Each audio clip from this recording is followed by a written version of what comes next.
interview each other for this job later in the week.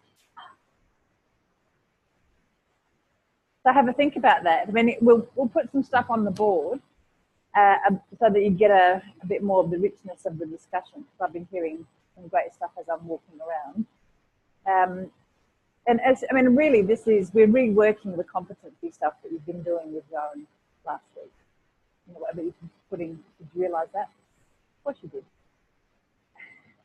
You thought of this, but it's putting it into your words. But what do you think? Because most job descriptions are, whether you know it or not, sort of based on the competencies that you want to see in the person that you're hiring. Actually, it was really interesting. I can hear the Jenny Evans flavour kind of creating a scenario so you can really get into the you know, what is this? Some of you did this, some of you didn't. You know, you guys were creating a job description because you wanted to hire someone at your aged care facility to teach ATM. So that was really nice to give it a bit of an extra reality check. And so I think we might take up Lauren's idea and come back to these job descriptions. And you have to prepare for an interview with each other. It means, you know, the interviewer has to have the questions and you have to have the evidence of how you meet these criteria. So this is my world in academia, you know, writing position descriptions and creating, you know, questions for interviews, and then the person coming into the interview has to provide the evidence, in a narrative form about how they meet these criteria.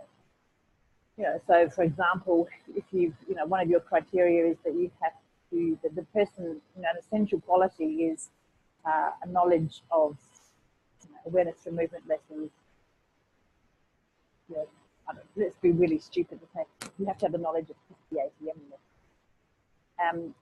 The evidence of that is that, you know, I've worked for 10 years and I taught classes every, you know, twice a week, and I teach a new class every week. You know, that's a really quantitative sort of piece of evidence. How would you construct more of a narrative around, you know, a quality that you've got? We had a good discussion here about one of the qualities that we have, you know, as ATM teachers, is the way we use language. So how do you evidence that? You have to talk about your philosophy of it, and, you know, what your aims are with your language, for example. Anyway, so who thinks that they really, oh, this is a terrible way to ask it, but who thinks they really nailed the description of the role? And you all go like that. Who thinks they did a really bad job at writing the role or function?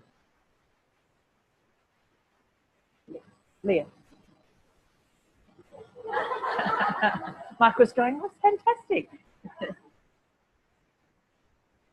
Yeah. Okay. That's great. So do you want to share it with us? Thanks, Narayan. All right, well, I'll just read one little bit. With an ability to relate, that there is no beginning, no end, no starting point, and no ending point. Talk about freedom in movement and existence. This is a requirement of training. And then we've got the maple tree is very difficult to sprout, and pausing, less effort creates beauty, freedom, and ease. This is the person we are looking for our walking group who can deliver this type of ATM. We want them to know that to be grateful for all that we all have. Oh, this is a very creative PB. You clearly don't work at the university. So that's a really good example of where you've created. There is the whole flavour in that already about the person that you want. And it was for a walking group. It's, you know, community. Philosophical, yeah. So that's therefore that reflects that behaviour. That you know, the sort of, it's going to evoke the person that you want, because they will resonate or not resonate with. Yeah. So that's actually very clever. If you don't mind me saying, I don't think that's bad. I think that's very clever. Sorry. I'll cope with it. It's very clever. It is. It's very, very interesting, isn't it? I mean, that's because you're going to get exactly what you want. A person. specify if you like. Right. Okay. So in terms of, I mean, it had some requirements in there. What is the job itself? I mean, very boldly, you could say the job is to teach awareness through movement. And in your case, it was in an aged care facility. That's the job. And then it can be that simple if you like.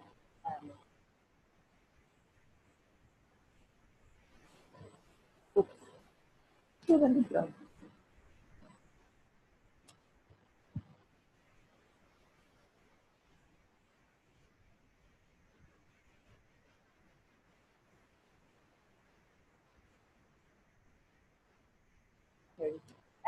So however you've got that role or function, I'm not giving you the right answer, I'm just giving you the bare bones, is that, that the job is that you're going to be teaching ATM classes and they're going to be 50 minutes long and all this sort of stuff. That's the pragmatics of it. And then around that role will be, that it will be to a particular population or whatever it is, who knows. So that's sort of, you can have a bit more of a think about what the role of an ATM teacher is. That really does come out then in the essential requirements. So what is essential? What is something that an ATM teacher has as an essential, certification, okay. Yeah. Which means you've completed the training program to the satisfaction. Recognised, accredited, yep. Okay, and that's the way job species are, that they have that first, the most basic quantitative thing.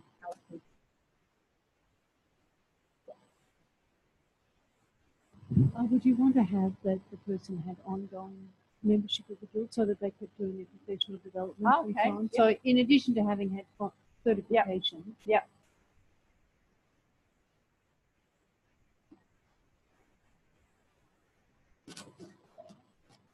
Yep. So that's another, kind of tick box requirement, that have membership of the guild. So they're certified, which means they've got the base level qualification. The membership of the guild, knowing that the guild has, actually the certification has professional development requirements too. Okay, that's right.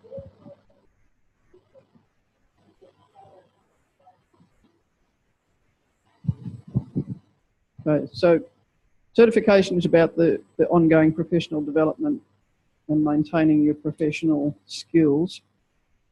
Authorisation is what you will get partway through the training so that you can begin to teach classes. Yep. And you could certainly apply for these jobs at that point. And then once you graduate, you I think we've actually got a word for it. You're a Feldenkrais practitioner. Yeah. You then, most of us who want to work, will maintain our certification so that it's recognised. And certification is the step that is evidence to health funds and insurers that we're safe to be insured and claim rebates and so forth. So that's good. So there's that aspect of it. Thank you, Jenny. So then we start getting into the other attributes of an ATM teacher. What do you think? Essential.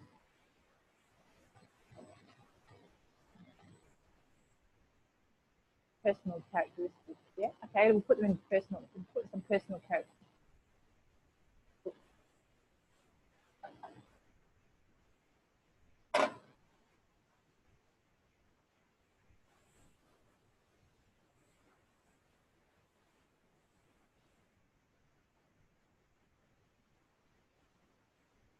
Yep.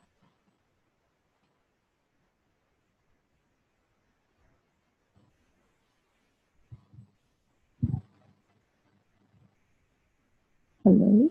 We've just written some specific skills about running ATMs, so the ability to write and practice and dissect and adapt ATMs.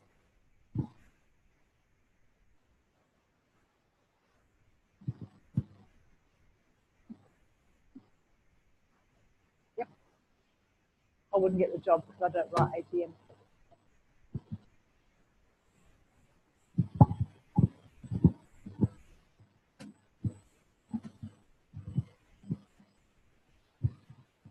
We started off by making a whole list of attributes that we would want to see in someone. A lot of them falling under the category of having done your training. Yep. So I'll leave those out. But You can say them if you want. Oh, there's things like being a really good communicator and an observer, have an ability to work with groups of people. These are really basic ones. And being a facilitator instead of a teacher, that means allowing space for exploration and learning within the students and not just telling them what to do. Then we had empathy.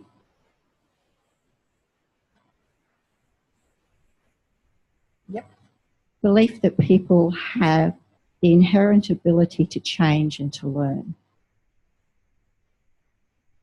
no matter how small or how great. I just shorthanded that bit. Yep.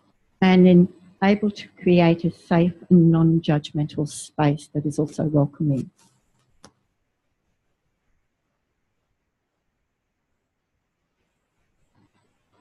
Yep. Have a lot of patience with students.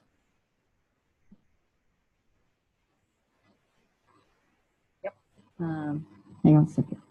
And then in terms of working with another teacher, ability to work creatively in a dynamic environment.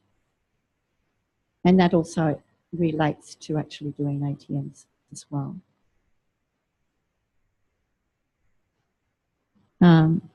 Cares about the welfare of the students, but not surrogating their stuff or putting your stuff on them. Okay. I'll just put that as respect. Yep. Yep. A willingness and ability to work collaboratively.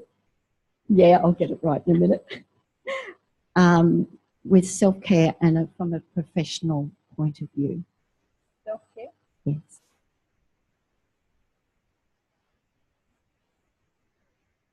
Yep.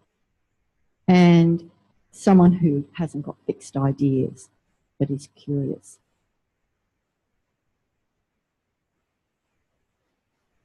Okay. And then we've just got things like being able to work flexible times, organisational skills and marketing skills.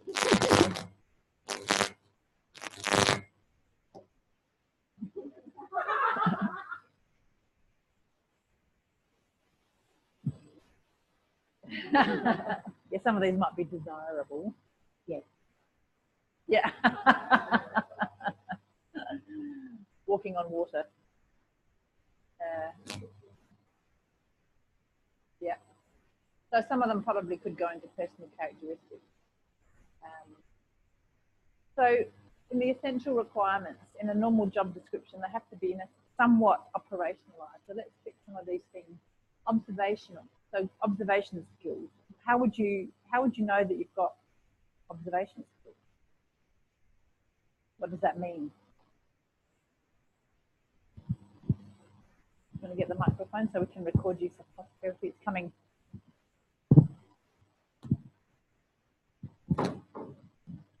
Ability to alter your ATM mid-course on the spot. That's actually another whole... According to your certain, if you make certain observations that indicate to you that it needs to be altered. Yep. So the result that comes out of good observation skills is that you can adapt. That you need good observation skills in order to contemplate adaptation. Because if you don't have the observation, you don't know what you have to adapt. Adaptation is more than observation, but it comes out of it. Yeah. So what about what are good observation skills? What are you observing? Movement patterns.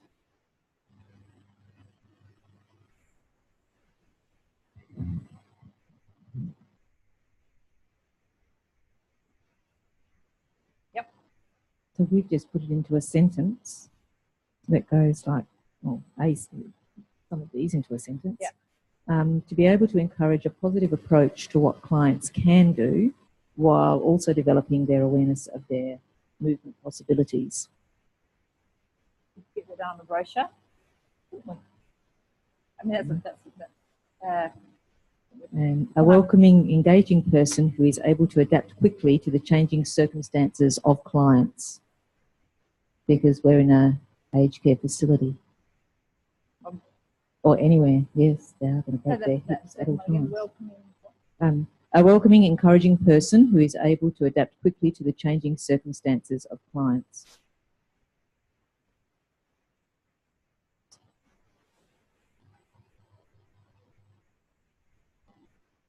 changing what apply? Changing circumstances. Yep. And what was the first one? Sentence? To be able to encourage a positive approach to what clients can do and also develop their awareness of their movement possibilities.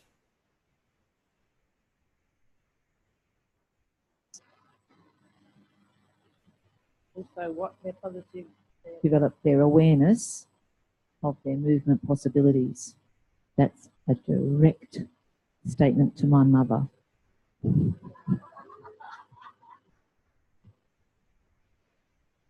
Who's always complaining that she can't skip on the rocks like she used to. So it's about going, well, what can you do now? Yep. And what other possibilities and how you develop your possibilities from there.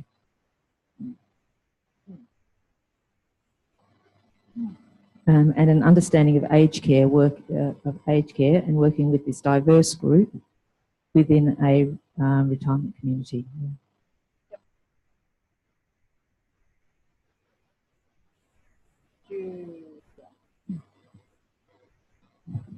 Julie.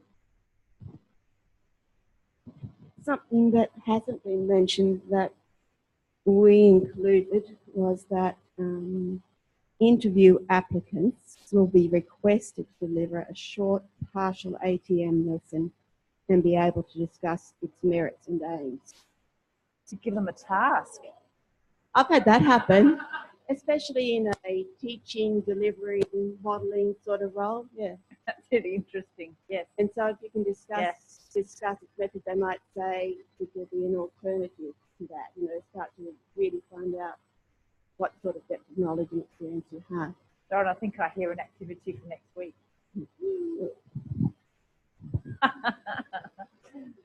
Yeah. It's true. It's true. Oh, yes, actually, we are going to get, in your online work, yes, you're going to essentialise an ATM, so we'll put that into that. Yeah, and then you've got time to think about it and consult with your... Oh, sorry, can I just introduce the members of my team? We've got Kevin here and Doris over there. Very good. Yes, spread the love is good. Yeah, good. Okay, so what else haven't we got up there?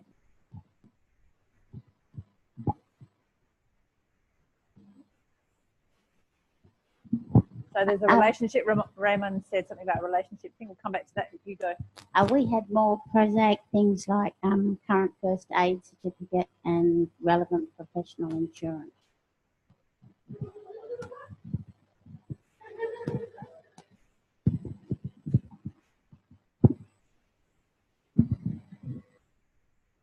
In our scenario was that it was a yoga practice. It's really good with Julietta here, and her point was having the ability to form relationships with customers, because that was an important thing that to the customer. The whole environment is based around the relationship with each of the students. So that's interesting. You've all attend ATM classes. What's your relationship with your teacher?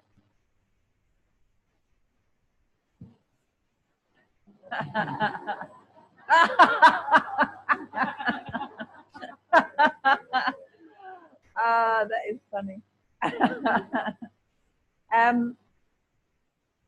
Because I mean, I don't teach regular ATM because I travel too much. But I don't actually have.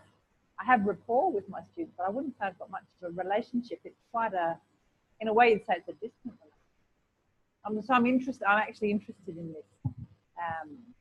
What you think your relationship is with your teacher? What are you looking for? I think it depends again on what the age group of the clientele is. So some people come along and they have a tea afterwards, and then the relationship is different to if it's just a come in, do the lesson and go home. Yeah, yep, yeah. So this is negotiable. The relationship is negotiable around what you're prepared to offer as a teacher, as well as what the students are expecting. But I would certainly say there needs to be a rapport based on the respect. You know, that the students need to, however, if I can keep arguing with myself, I'm talking and I don't even agree with what you're saying. You know, I've worked with teachers, people teaching ATM, and I seriously don't like them. And the lessons still work.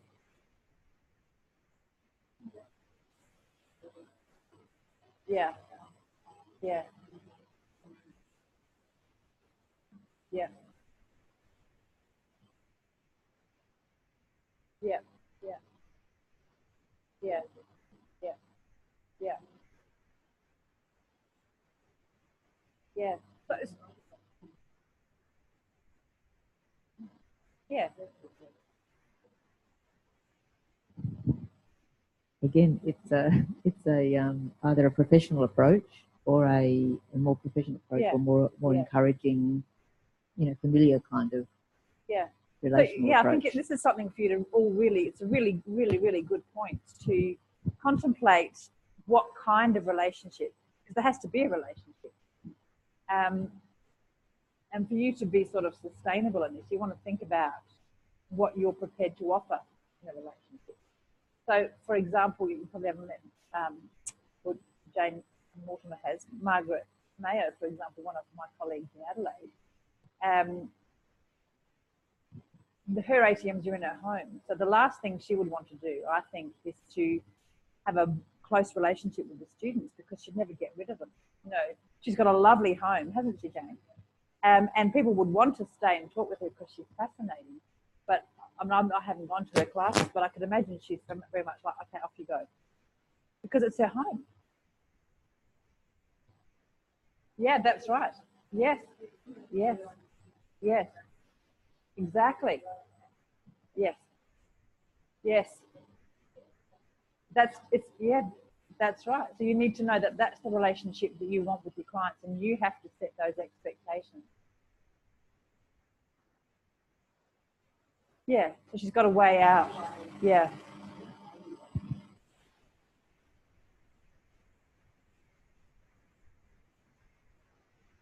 Yeah. Yeah. Yep. So all of these are different variations on relationships, and I know some practitioners who do the cup of tea business, and the chat afterwards, and so but this is a negotiated relationship that they sustain. So it's a really fascinating point about what relationship do you want with your client group. And it might be different in different, like I might have, the cup of tea relationship in one group, and then another group I have no, okay, off you go. So it can be varied for me as well. So it's really about boundaries. We'll talk a lot more about professional boundaries as the program progresses, because they're, if you're not aware of them, then you get sucked into things that you're not prepared to do. So it's a very, very, very good point. Okay, so communication, again, you can operationalize that in a way that the communication skills that you're looking for is the ability to communicate to a varied audience, maybe, isn't it? In a non-judgmental way. Now, in here we could use the shorthand in a Feldy way, but what does that mean? It means that our language is non-judgmental. And again, we had a great conversation about kind of, you know, the way we offer our observations and the way we offer our instructions in a way that has, that is acceptable and palatable to people, and that is promoting of activity, not diminishing. And we're having a, you know, talk about words like stiff. So, you know, if I said, you know, oh, I'm teaching the class, and I said, you know, oh, you know, you look like your right hip's a bit stiff. Try this. That's communication. It's pretty clear communication, but is it palatable communication? How would you feel if I said that to you in an ATM? What have you done to your hip? It looks stiff. You feel, is that, would you think, I'm going to come back to this class? No, probably not. I don't know. It's not what we do. Sorry? Yeah. Yeah. So we do have a very clear communication style in ATM. And we'll talk more about that this week and next week about sort of where we don't go in the work that so-called has no principles. There's very clear principles about where we don't go. Yeah.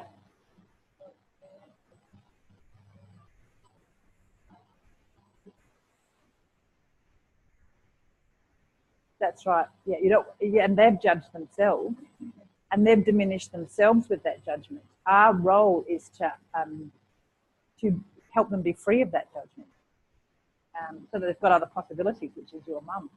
So it's this, you know, this. If we use language that diminishes in a way, we are buying into that. Well, I'm, you know, what do you expect at your age? Of course, you're not going to be doing this. You know, that's diminishing. It's about, ours is about possibilities, but it's not about making promises either. It's not about saying, yes, you're going to, you know, be able to whatever. It's about possibilities, but it's based on evidence of possibilities, not on promises. So there's a lot about communication in general that we, and I think, you know, we go towards the positive, I think you said, the possibilities. Our language is about possibilities. It's not about judging and diagnosing. It's about exploration. So there's all those communication things which we'll keep talking about and you're experiencing. And I want you to think about this stuff, because when you start teaching, you know, exploring different kinds of language this week and next week, when you're teaching these little snips of lessons to each other, you will make mistakes, and you will say something and you'll be corrective or you'll be whatever. But you're going to give each other feedback about that. And in turn, how are you going to give someone feedback about the fact that they just told you, you know, they told you that you were doing it wrong? How do you tell someone who's just done something wrong that they've done something wrong? No, all right. So the ability to work with groups. So that, with all that entails, that means you can establish a relationship with individuals, but you can also establish a relationship with a group. That also, sorry, a variety of groups, yep.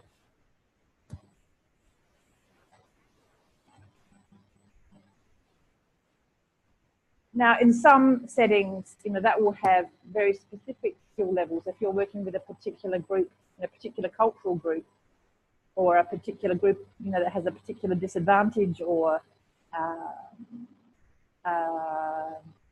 something like that, you know, there'll be specifics around that. If you're working with children, you're going to have police clearance, so there'll be a quantitative thing about that, a very pragmatic thing. However, you know, working with children, if you're going to do ATMs with children, good luck to you. So, vulnerable people, yeah. So, you know, there'll be a whole lot of skills that you want to have around those different groups. So we won't go into that, but, you know, aged care will be different to, you know, teenagers or whatever. So there's all of that sort of stuff, and the ability to, you know, again, negotiate the relationships that you want, the ability to observe, work with groups. So this essential requirement of being a facilitator rather than an expert is really important, and it speaks to what I was talking about earlier, is that if you go in with the, you know, as a teacher, we want somebody who's confident, right? But if you go in being the expert, thinking that you know, that's not, again, that's not an ATM, because you have an expectation of not knowing what's going on inside that person. You know, respecting their individual exploration and the fact that they're going to be exploring stuff you can guess at, but you won't know. And if you think about that, that's a really interesting line to walk, is that you are confident in not knowing something, right? So, because you can be going in going, oh God, I've got no idea what you're doing. That's not confident in not knowing. Or hopefully what we're modeling to you is that we're very confident that we can't be sure what you're doing. Zoran and Jenny, maybe you do know what they're doing, but I don't know. But we know enough. We know enough to keep you safe as much as possible, right? So it's a very interesting relationship, you know, to have the confidence of not knowing, or confidence of knowing what you don't know is actually more accurate. It's a very, very interesting relationship, because I think it's obvious why it's a really interesting relationship, and people aren't used to it, and they won't necessarily know how to interpret it.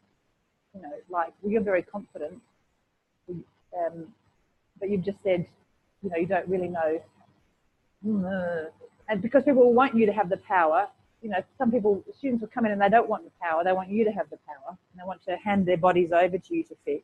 So there'll be that scenario. You've got to deal with that. There'll be other students coming in who've done Pilates for 100 years and yoga and Tai Chi, and they come in, they know lots, and they want you to know that they know lots. So they're going to challenge your confidence, and they're going to take advantage of you not knowing, knowing that you don't know stuff, isn't it? So, you know, this is really interesting. These power plays are really interesting. So you have to understand the politics of the relationship as well. Well, what do you do with politics? You rise above it, don't you? You turn the telly off, you ignore it. You hold your own ground to what you do to that. You know, in the face of that, somebody either trying to give you more power or take away your power, you just simply hold your ground. You don't mind. But that's another story. Yeah. You know, these are important qualities for you to think about.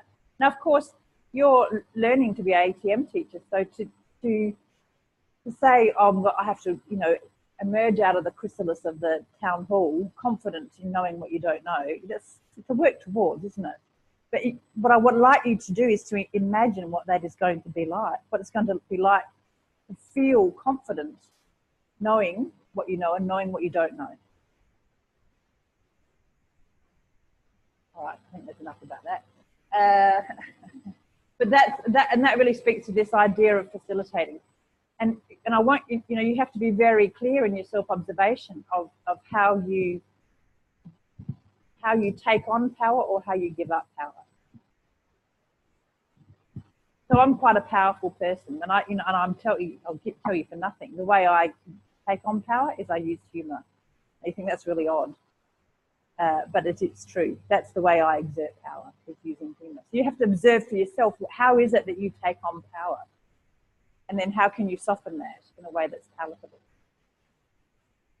Am I, you know, or if you don't feel powerful, how do I work with that?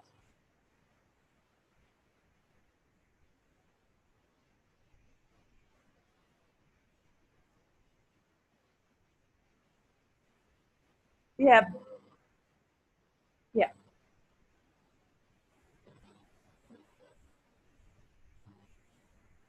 Yeah. So it depends what you think I mean by the word power. So power is not necessarily authority.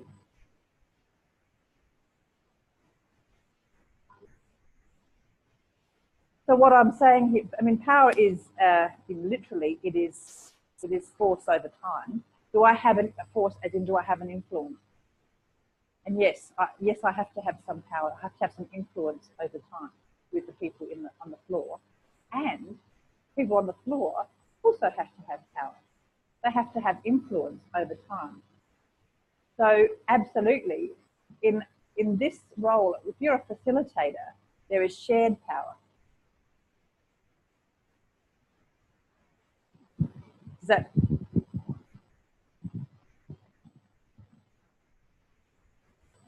So let's just disentangle this. Me having power doesn't mean that I don't have that, because they've got power as well. You think you can't? What if one person has power, the other person doesn't?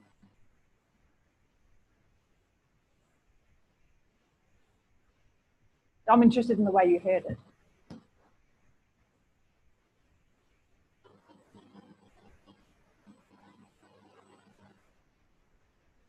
That's really interesting. So you can see how communication is really interesting, because that's what I thought I said. And somebody heard something different. And it's not, so here is a power thing, right? Who's right and who's wrong?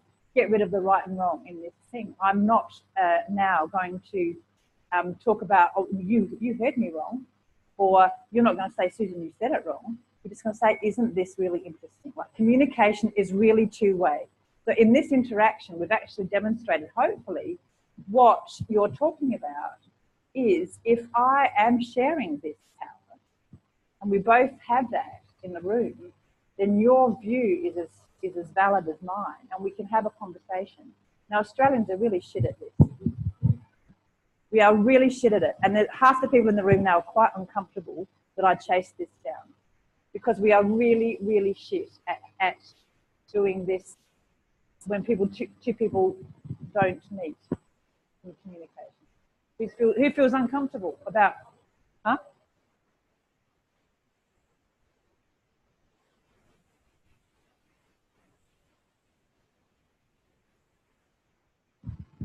Yes. Or you can walk away. Yeah. Yep. Yep. If someone's really going after you, yeah, you absolutely walk away. Yeah. Yeah. Yeah.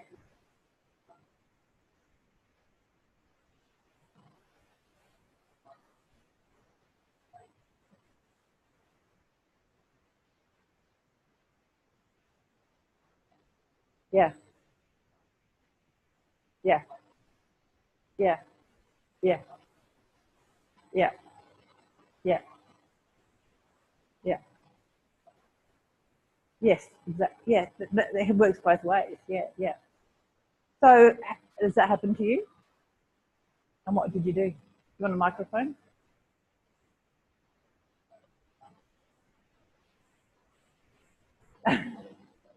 Yeah.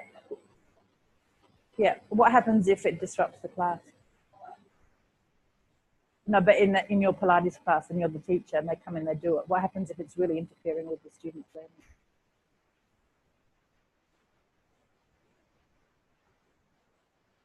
Oh, I see what you mean. You're saying if it was a Pilates class. Yeah. Okay. Yep.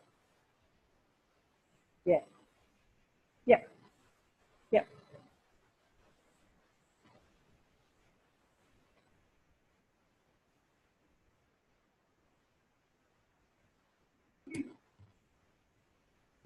To me, the Feldenkrais practice is different from the other methods being discussed, essentially, just for me, novice, because of its approach, because of the principles. Yep.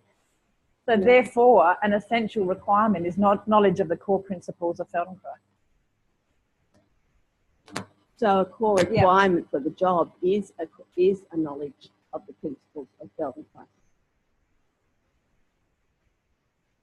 Yeah, and almost all of this fits under that, if you know those principles, hence why they feature a lot in the competencies that we're getting you to think about, that you can communicate with them, as somebody said here, that you can articulate them in different ways, in different language and different experiences, so that people experience the core principles in the way you teach, in the way you manage the relationships, and in everything you do, like Feldenkrais in everything. So if necessary, and someone is talking about anatomy or Pilates or repetitions or whatever, I would think that the Moshi quotes or paraphrases would be helpful. Yep. Yeah, and there's a classic about that. If someone comes in and says, oh, yes, I can feel this is really working my core or something, and you go, well, Frank Wildman, I noticed, has got a trademark against core. Sorry, that was not very respectful. But we just look in Feldenkrais. We have. You could actually say we have a slightly different approach to this idea of core, where in the way we experience this method, we are interested in the big muscles doing the big work and the little muscles doing the little work. And so you can reframe it. So that it leaves their paradigm there, but it firmly situates that we've got another paradigm. And what is core? I'm never quite sure. Paul Hodge is a bit pissed off that he haven't brought the word into the world, but anyway, well, not that he did, but that he gave it the boost. Sorry? I'm going to put that on tape. Core is the bits that have got the pips in it. Is that the bit where it's fertile?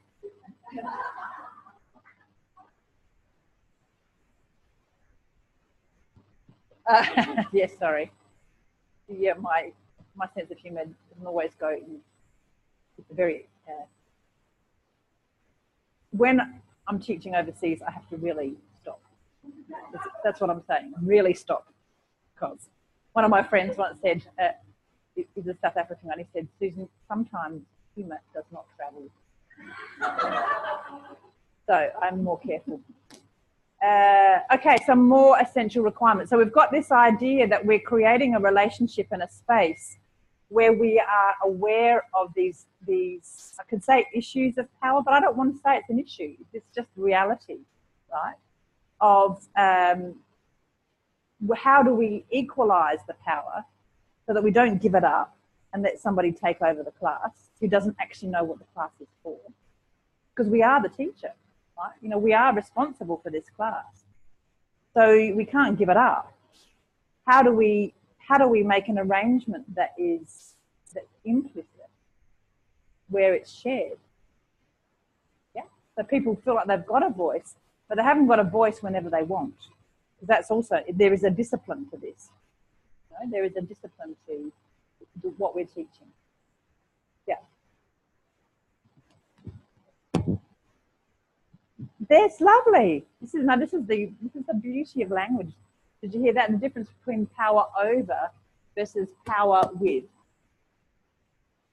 Right?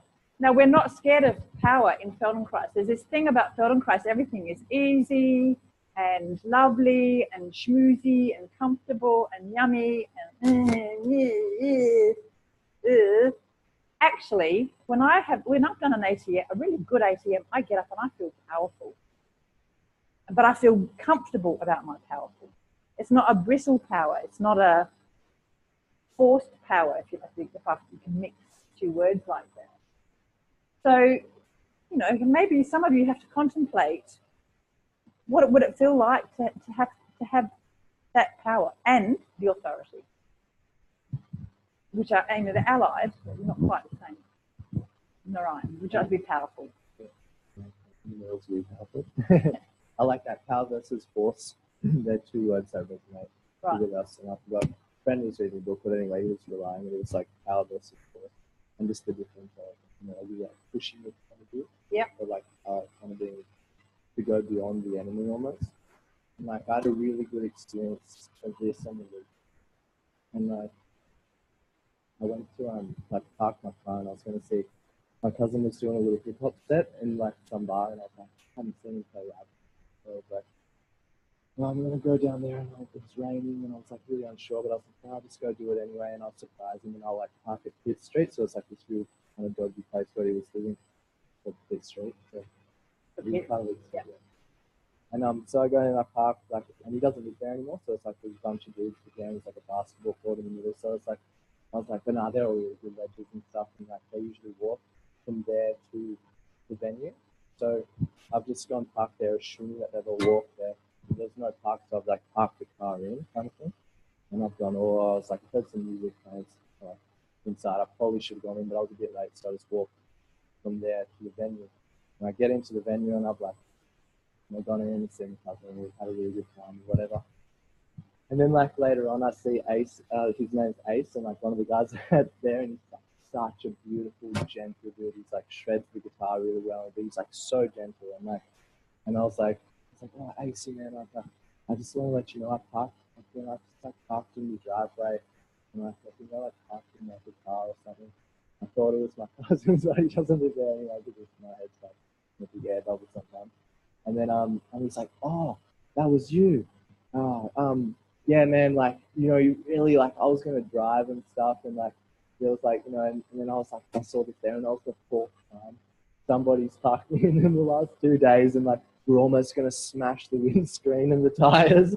And I'm like, was really shocked because like Ace is such a gentle guy, but I could tell he was like, I'm so happy it was you, hey, like, because I was like, no, let's not do it. Like, it was like, and like, we'll wait till we come back or whatever, and like, and I was like, yeah, that's good, because otherwise I would have had to like bash your ass or something like this. So it was like the humor came involved in there, and it was really good because like I was like, oh, I'm so sorry, I feel so bad. So that part of me felt bad, but I absolutely like was not invested in that feeling of bad, because I totally knew my headspace had like that was just like perpetually like kind of like flowing on. I didn't mean that, and like, you know, and he kind of understood that, and then at the same time like understood like where it was at. So in the end, we both kind of like went beyond the kind of, you know, the aggressive quality that we both kind of, you know, were harvested, that we were like beyond it, and we had it, you know, a good little laugh about it. So, so aggression is an interesting thing. I mean, Feldenkrais apparently famously said, you know, biting into an apple is an act of aggression. What do you think about that? I don't know. Biting into an apple is an act of aggression because it's applying a force. And the apple's got no say in it, presume. Well, I don't know, so much for me goes to motive, like motivation. Motivation, means like a lot. It's like the beginning and the end of most things. So it's like, usually this is just my like predominant, like, you know, my motivation's in line and I'm meant well. It's like, you know, it's, well, you need to have also like kind of the understanding of the other two, otherwise, you know, you mean well, but you need to be too good. So Narayan's word motivation is really important, and even in the driest job description, it'll appear somewhere in there, because what they want to know about, if it's not in the job description, we want somebody who is motivated to ... It's almost always the opening question in an interview. Who's had an interview in the last living memory? Yeah, unfortunately. What motivated you to go for this position? It's almost always the opening question for a job. And it's actually a big question.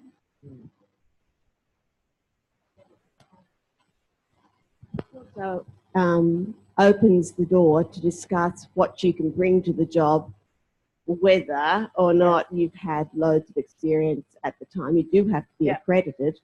But failing that, I probably think that there's got to be scope for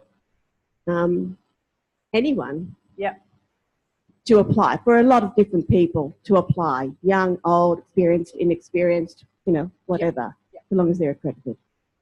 So motivated is one thing. I just realised I'd written up motivated, which is different to motivation as well. It's not different, but it's allied. So motivated, yes, we want you want to be motivated to teach ATM. So again, this is something for you to contemplate. What motivates you to want to become an ATM teacher? So when we do the interviews later in the week, I'm going to ensure that is one of the questions. So you can think about, what's your motivation? What brings you to this job? And, you know, when we're doing interviews at work, for example, they say, you know, I'm really interested. What motivated you to apply for this job? It's a big question. And, you know, think about what your answer might be when you interview each other. Okay, any other essential requirements? So I think, you know, we're really, and I'll tidy this up and I'll try and clump it together for you, so I've just done the brain dump on the thing. But we really, there's some pragmatics about the role. It's about, you know, being professional and turning up and teaching and sticking to time and all the rest of it. And then the stuff around the evidence that you've actually got the qualifications to do it, as a bit of a guarantee, the baseline that you have gone through an accredited training program, internationally accredited training program, right? That we are part of an international community. So the standards that you experience and achieve here are going to be recognised anywhere else in the world. So there's that really kind of pragmatic stuff. And then we start getting into the skill base, which is, and the knowledge base, which is, having a knowledge of ATMs, know where to get them, you understand them, and then having the skills to apply these teaching scripts, if you like, in a way, communicate them in a way that will reach different audiences, that you have the observational skills to adapt your teaching style to what you see on the floor, what your students are experiencing, and then to have these personal attributes where you have the personal attribute of being able to establish meaningful learning relationships with the students on the floor so that they don't feel like you're a teacher, capital T, and they're a lowercase student, which is the expert model. So that you're changing the dynamic of the learning relationship in a way that a lot of people haven't experienced before, where they are empowered on the floor. And the way we do that is it's so experientially, like, I give you the responsibility to look after yourself. That's how much I respect you. That's how much I believe in you, is that I am saying to you, this is your body, you know it better than I do. And what I'm here to help you, to remind you to do, is to really listen to your own body. So you can see how in that approach, which is a fundamental principle in Feldenkrais, I am already addressing this, whatever the potential power thing is, by saying you are the mistress of your destiny. Basically. I'm picking on you because you're here, but that's what I'm saying to the whole room. And if I see you are overworking, then I will come in and help you be safe and say, so what do you I don't come up and say, don't overwork, because that's me exerting my authority, right? Saying I'm telling you what to do. I'm saying I'm going to invite you with a question to notice, what are you noticing when you go that fast? And what's different to that when you go slower or faster again, or something like that. So therefore I'm not entering into a thing where I'm demonstrating that I know more than she does. I'm just demonstrating that I'm observing something, that you're going really fast, and you're not taking a pause. And how is that for you? Get her to reflect on it. Does that make sense? About how then we but we share the power, so that she's got the power to make a decision about her cake. Who is bringing cake tomorrow? Nobody's owning up. You know the rule? We give you overnight to bake, don't we? So we use the method to set up these situations, this learning environment in the room. That's what we mean by learning environment. And in fact, it's a co-learning, isn't it? All right. So we've got around that. We've got these sort of other attributes around being creative, which creative to my mind is, also allied to the adaptation stuff, so that I am not stuck in one course, but that I can diverge, but I don't lose the essence of the lesson. I've got self-care, so I take responsibility for myself. I have some responsibility for you because you're the group, and I'm the facilitator of the group. However, as I've said, we've negotiated that shared responsibility. So this is your body, it's your responsibility. I will watch it better. Flexible, blah, blah, blah. Curious. So these are all Feldenkrais principles. Experience, knowledge, talked about, so the knowledge of the lessons, the knowledge of the method, etc. All right, so that's enough about job descriptions. I'm sensing from the room that it's a break. Yeah, it's a big word, isn't it? Like it will raise antibodies in people because we associate power with negative things. Right? We associate power with Donald Trump.